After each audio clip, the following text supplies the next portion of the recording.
Hello friends, நாங்கள் புரட்டாசி month வந்து non veg சாப்பிட மாட்டோம். ஸோ லாஸ்ட் சண்டே அப்படின்றவரில் மட்டன், அதுக்கப்புறம் எறா, அதுக்கப்புறமா வந்து கானாங்கத்தை மீன் வந்து 1 kg எடுத்துகிட்டு வந்தேன். மட்டனில் வந்து கொழுப்பு போட்டுட்டு வந்தேன், பிரியாணிக்கு நல்ல டேஸ்ட் கொடுக்கும் அப்படின்ட்டு. பிரியாணி வந்து நான் வந்து இந்தியன் ரெசிபீஸ் தமிழ் அப்படின்ற சேனலில் தான் பார்த்தேன். ஆக்சுவலி அது வந்து ரொம்ப அண்டர் ரேட்டடான சேனல். ரொம்ப நல்லா சொல்லிக் கொடுப்பாங்க. கிளியராக புரிகிற மாதிரி ரொம்ப நீட்டாக எக்ஸ்பிளைன் பண்ணியிருப்பாங்க. நீங்களும் வந்து ஒன்ஸ் வந்து அந்த சேனலை வந்து விசிட் பண்ணி பாருங்கள்.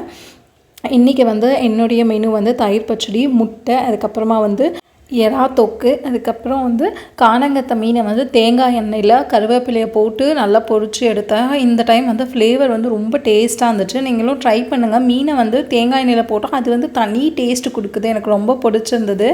இது எல்லாமே பண்ணுறதுக்கு எனக்கு வந்து கிட்டத்தட்ட 3.5 hours ஆச்சு.